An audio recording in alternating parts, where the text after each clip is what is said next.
Selamat malam Bante. Saya ingin menanyakan, tahun kemarin saya ikut meditasi 3 hari di sini. Itu diajari juga meditasi berjalan. Dan sekarang saya ikut vipassana di sini dengan juga meditasi berjalan. Apakah ada bedanya meditasi waktu saya ikut 3 hari yang tahun kemarin dengan meditasi berjalan yang 3 hari tahun kemarin dengan meditasi berjalan yang saat ini saya lakukan di vipassana yang saat ini, Bante? Terima kasih. Sebenarnya tidak ada bedanya, hanya saja begini. Meditasi itu secara garis besar itu ada 2. Yang pertama adalah meditasi yang tujuannya adalah untuk membawa batin yang tenang, sekedar batin yang tenang. Itu yang pertama. Yang kedua adalah meditasi yang juga dalam prosesnya membawa batin menjadi lebih bijak. Yang salah satunya mengenali bahwasanya segala sesuatu sifatnya adalah tidak kekal.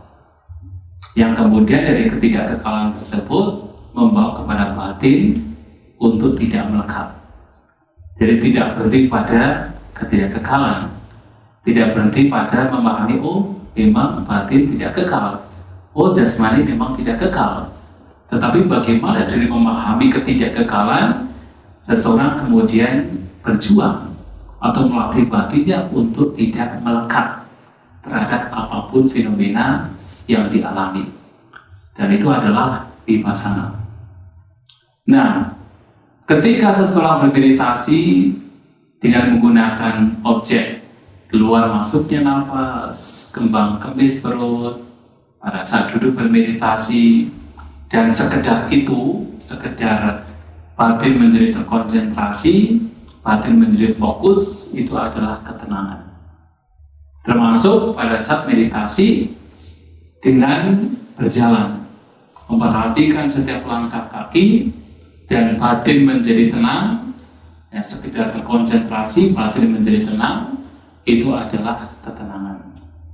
Tetapi kalau kemudian di sana ada latihan untuk tidak melekat terhadap apapun fenomena, termasuk objek yang diperhatikan, atas dasar pemahaman bahwa ini pun tidak kekal, ini pun tidak bisa dipertahankan, kemudian batin kemudian detach, batin tidak melekat, hanya sekadar melihat itu sebagai fenomena semata yang muncul pada akhirnya lenyap, melatih batin demikian, itulah yang disebut sebagai vipassana.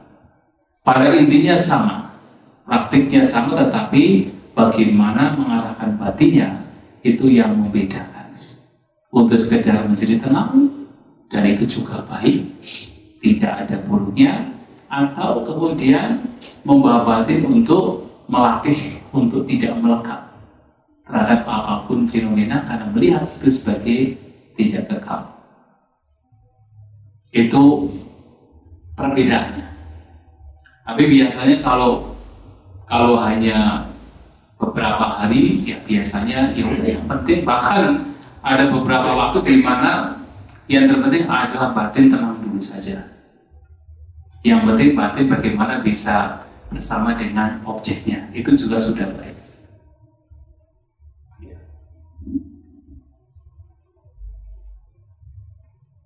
Ada yang lain?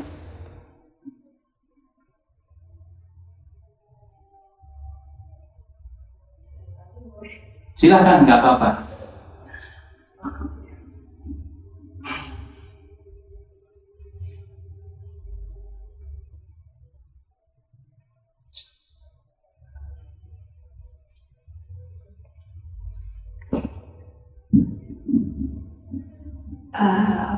Kotoran batin lagi ya, Bante.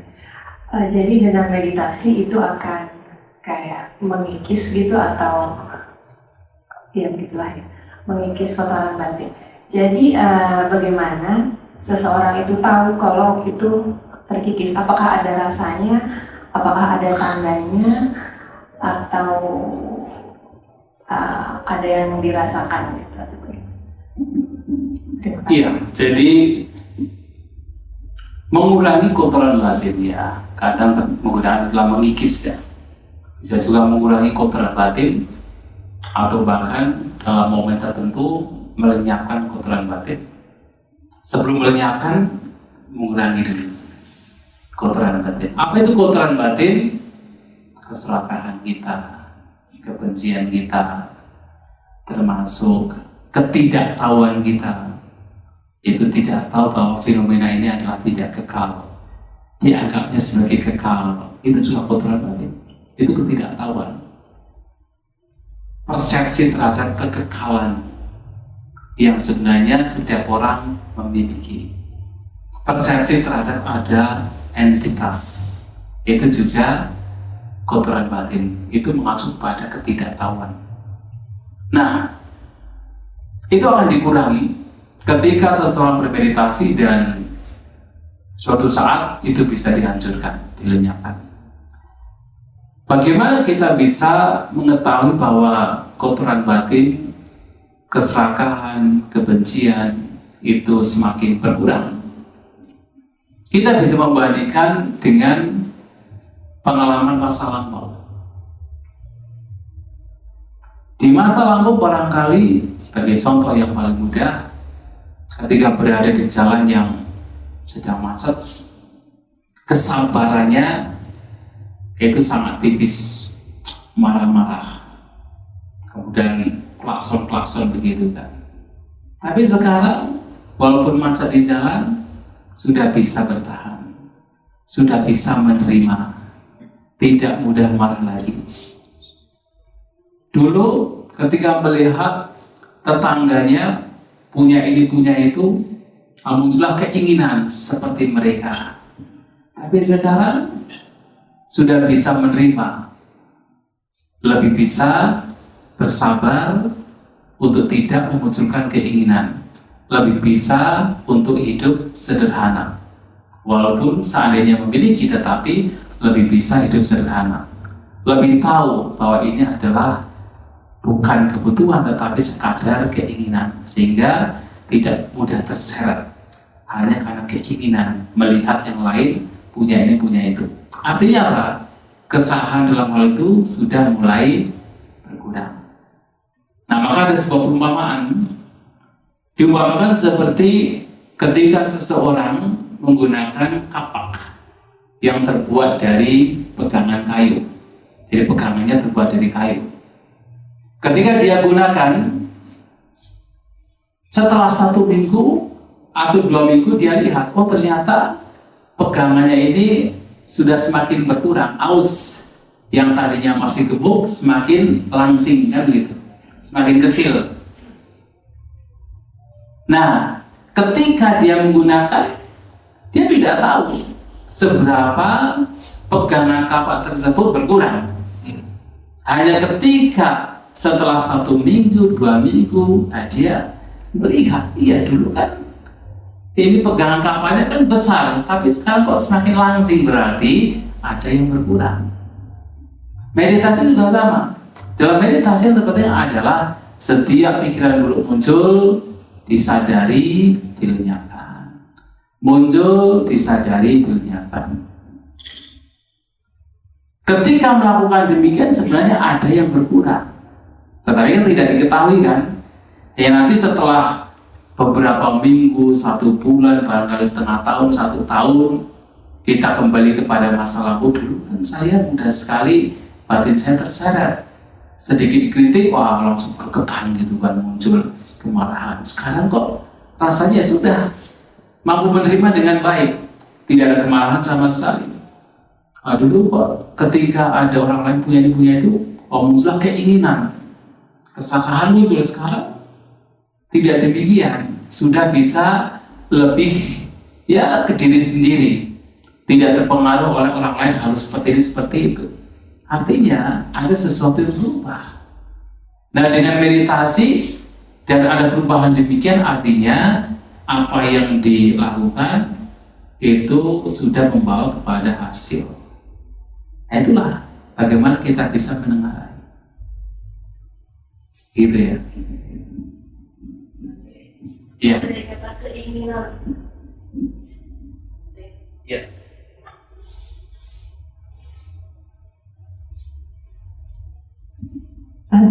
Andai kata keinginan akan suatu makanan, menginginkan makanan dan kita berusaha untuk cari, tapi memang nggak diusahakan betul. Apa itu kotoran batin juga berarti? Ada, tadi saya mengatakan di awal sekali ya, ada kotoran batin yang kasar, ada yang menengah, ada yang halus. Bahkan kalau kita mau mengakui, itu pun juga kotoran batin. Walaupun kebanyakan orang tidak bisa bertahan, itu juga kotoran batin. Karena ini ada, jadi ini agak sedikit dalam ya. Kalau yang umat Buddha mungkin sudah pernah mendengar bahwa ada 4 jenis makanan yang terus membawa seseorang untuk mengalami keberlanjutan. Keberlanjutan adalah kelahiran. Yang membuat seseorang terus dilahirkan lagi dan lagi. Dan pada akhirnya terus mengalami penderitaan. Jenis makanan yang pertama adalah makanan yang kita konsumsi. Nasi, buah, dan sebagainya. Yang kedua adalah kontak. Kontak itu pasak atau sentuhan, yaitu mata kontak dengan objek, telinga dengan suara, dan seterusnya. Yang ketiga, kehendak pikiran. Kita berkehendak, berkeinginan ini dan itu. Yang keempat adalah kesadaran yang tadi saya sampaikan dengan istilah batin yang mengetahui. 4 ini yang terus membawa seseorang terus mengalami keberlanjutan. Itu adalah nutrisi, itu adalah makanan yang membawa seseorang terus mengalami keberlanjutan kelahiran di berbagai macam alam kelahiran. Dan itulah yang membuat seseorang menderita. Akan tetapi yang menjadi masalah adalah penyebab mengapa seseorang menggunakan makanan yang dikonsumsi, nasi dan sebagainya. Penyebab mengapa seseorang terus ingin mendapatkan sentuhan, mendapatkan kontak. Penyebab mengapa seseorang terus memiliki keinginan, kehendak, niat. Penyebab mengapa seseorang terus memunculkan kesadaran atau batin yang mengetahui, vinyana, consciousness. Dan ternyata penyebabnya adalah tanha, nafsu keinginan. Dan nafsu keinginan inilah yang sebenarnya menjadi penyebab mengapa seseorang terus menderita, terus mengalami keberlanjutan. Dan kalau kita perhatikan berkenaan dengan makan, kan kebanyakan karena nafsu keinginan ya. Karena nafsu keinginan kemudian ingin makan ini, ingin makan itu kan. Sehalus apapun mau tidak mau itu adalah kotoran batin. Itulah untuk mengantisipasi agar tidak terlalu besar. Makanya kan setiap makan ada perenungan kan. Saya makan makanan ini bukan untuk kesenangan, bukan untuk pemabukkan. Itu adalah untuk mengantisipasi agar kotoran batin itu tidak muncul, atau paling tidak adalah ya paling tidak berkurang. Karena biasanya berurusan dengan makanan di sana banyak sekali nafsu keinginan. Termasuk sentuhan juga sama. Itu muncul dari nafsu keinginan. Mengapa seseorang ingin makan ini, makan itu? Mengapa seseorang ingin melihat ini, melihat itu? Oh, di sana ada tempat yang indah. Itu karena apa? Keinginan. Oh, di sana ada suara yang merdu, gitu kan? Karena apa? Keinginan. Oh, di sana itu ada Beyonce mau apa? Mau ya konser gitu ya, gitu kan? Ingin mendengar suara Beyonce gitu kan? Itu adalah keinginan. Ingin mendapatkan sentuhan telinga dengan suara, itu karena keinginan. Dan itu membuat seseorang terus berlanjut. Dan keberlanjutan itulah penderitaan. Nah, di meditasi ini kenapa kemudian berbagai macam keinginan demikian itu disadari, dilihat, ditenangkan, dan kembali kepada objek meditasi. Itu latihannya. Latihan untuk bagaimana supaya sebab-sebab yang membawa kepada penderitaan itu semakin berkurang. Tidak dikejar materinya, ingat kita. Kalau ingat saja tidak masalah, kan ingat doang kan. Tapi kalau kemudian ingat kemudian berpikir-pikir ingin, nah itu sudah.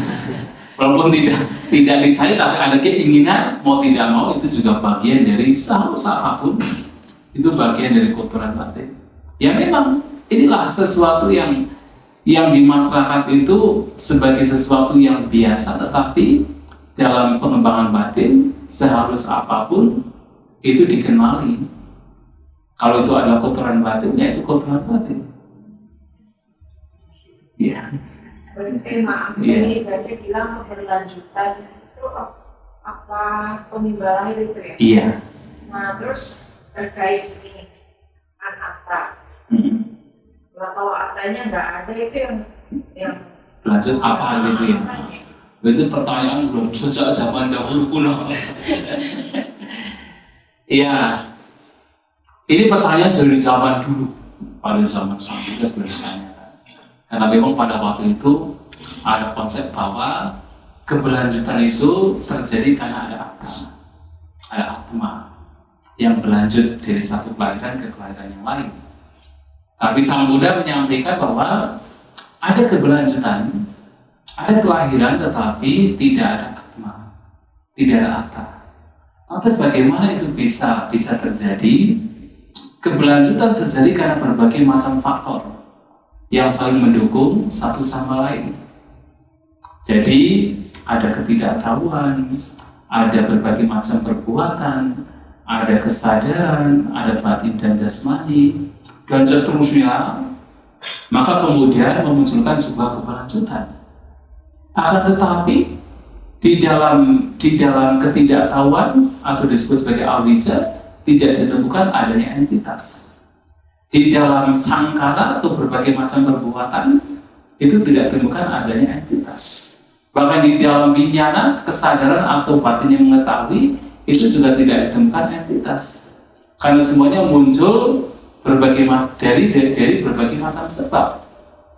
Dan ketika sebab-sebabnya itu lenyap, fenomena demikian pun juga mengalami pelenyapan.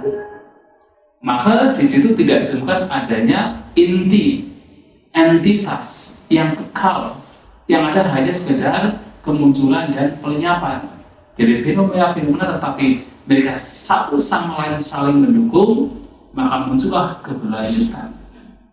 Ada keberlanjutan, ada kelahiran, tetapi faktor-faktor yang menyebabkan keberlanjutan di sana juga sifatnya muncul dan lenyap, tidak ditemukan adanya entitas.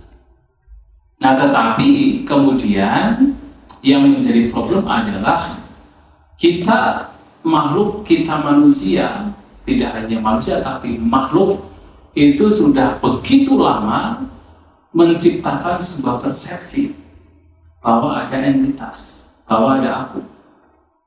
Dan itulah yang sebenarnya justru menjadi penyebab mengapa kita terus berlanjut.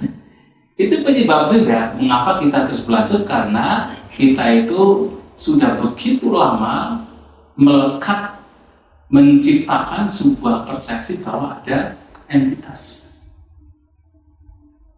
Itu tadi yang berarti yang berlanjut itu apa, berbentuk memori ya? Berbagai macam. Jadi tidak hanya sekedar memori, tetapi semua hal. Di situ ada karma, ada buah karma, kemudian ada kecenderungan yang lampau, kecenderungan batin yang lampau. Itu semua mengalami keberlanjutan, tetapi bukan sesuatu yang sama. Jadi ada satu pernyataan, natsaso natsaanya. Ketika seseorang itu lahir lagi, dia itu bukan yang sama, tapi juga bukan yang berbeda. Kenapa bukan yang sama? Ya karena memang sudah berbeda. Yang bahkan tidak hanya kita sekarang hidup kemudian meninggal telah dalam surga atau neraka, itu sudah sekarang dan yang nanti dilahirkan sudah berbeda. Bahkan ini dengan yang tadi semenit yang lalu itu sudah berbeda. Tetapi juga bukan berbeda sama sekali. Kenapa? Karena ini juga kelanjutan dari yang lampau. Maka bukan yang sama juga bukan yang berbeda. Ini keberlanjutan dari yang lampau, tetapi juga bukan persis sama dari yang lampau. Tetapi yang terpenting lagi adalah bagaimana kita melihat bahwa segala sesuatu sifatnya munculnya tidak kekal, sehingga sesungguhnya tidak ada entitas di dalam kemunculan dan penyamaan. Tidak ada sesuatu yang kekal di sana, sesuatu yang dianggap sebagai tidak berubah. Maka tidak ada entitas. Dan itu sesuatu yang tersulit untuk bisa dilakukan. Karena kita sudah terbiasa dengan persepsi bahwa ada entitas, sesuatu yang kekal. Apa itu yang dimaksud ini ya? Berarti kadang-kadang kan kita pernah dengar di si Meta ya, bilang dulu orang ini pernah di sini. Berarti itu kan kesannya ada akunya itu ya, karena orang yang sama dibilang, di kehidupan yang kesekian mungkin pernah di Mesir, lalu berikutnya mungkin di Afrika di mana, apa di China. Itu kan berarti kesannya ada aku itu kan. Nah itulah kesan yang harus dilenyapkan. Walaupun ada keberlanjutan dalam kehidupannya lampau, kemudian ketika bahan bakar masih ada, bahan bakar kotoran batin masih ada, berlanjut dalam kehidupan mendatang, tetapi dalam keberlanjutan ini tidak ditemukan adanya entitas yang kekal, atau ditemukan ada sesuatu yang kekal. Yang ada adalah faktor-faktor ini saling mendukung satu sama lain sehingga memunculkan keberlanjutan. Contohnya apa? Contohnya kalau kita melihat ada lampu, ada api, nyala api. Nyala api ini menyala karena kayu kering, merembet ke rumput kering, merembet ke kotoran sapi kering, merembet ke minyak. Seakan-akan lampu itu seperti lampu yang sama kan? Seakan-akan nyala api itu seperti nyala api yang sama kan? Tapi dengan bahan bakar yang berbeda, sesungguhnya sudah berbeda, bukan yang sama. Demikian pula keberadaan ini seakan-akan sebuah entitas yang sama, tetapi sesungguhnya bahan bakarnya pun juga sudah berubah-ubah. Maka yang kelihatan sama ini pun juga sesungguhnya sudah berubah-ubah. Tidak ada ditemukan entitas di sana yang tidak berubah. Itu hanya sekedar fenomena yang sambung menyambung dengan bahan bakar yang berbeda-beda. Tapi karena tidak melihat sebab dan akibat, itulah kemudian menciptakan sebuah persepsi ada sesuatu yang kekal.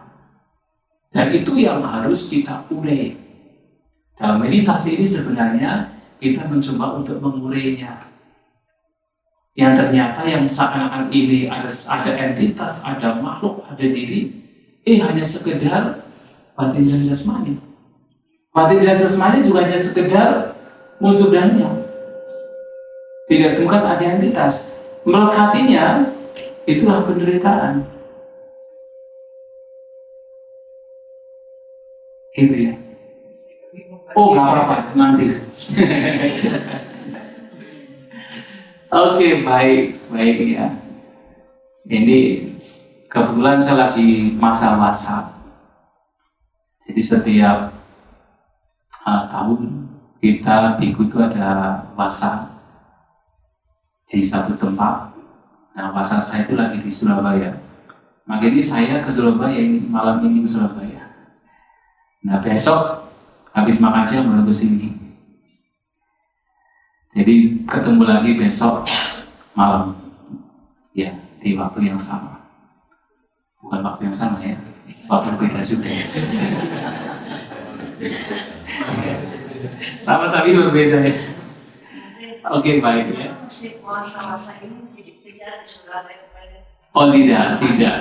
Kebetulan begini, besok pagi-pagi saya ada mengisi untuk anggota Magabudi khusus dasar agama Buddha. Nah, dalam tradisi wasa adalah ketika kita sudah masuk ke tempat di mana kita berwasa, paling tidak kita harus berdiam diri selama 1 malam. Nah, sehingga kalau saya datangnya besok pagi, maka saya harus berada di sana minimal 1 malam dan tidak kembali ke sini. Nah, maka lebih baik saya sekarang kembali ke Surabaya, tidur semalam, besok bisa ke sini lagi. Surabaya itu tempat yang kemarin Anda tinggal. Di mana itu? Sudah dari tempat was besok. Iya betul, iya. Jadi minimal bisa 1 malam. Iya betul. Ada tinggalkan 7 malam. Oh tidak, kalau kita sudah masuk ke tempat puasa, minimal 1 malam harus bermalam. Kan sekarang kan saya di sini. Nah begitu saya besok masuk ke tempat saya berpuasa, maka harus minimal 1 malam tinggal gitu. Tapi ketika keluar itu maksimal 7 malam. Itu pun juga harus berurusan dengan dhamma, bukan keluar jalan-jalan. Maka keluar ke sini kan masih urusannya dengan hal yang baik ya, sehingga tidak masalah. Ya begitu ya. Ya baik, terima kasih. Ya saya kira cukup. Semoga dan selamat untuk melanjutkan meditasi. Terima kasih.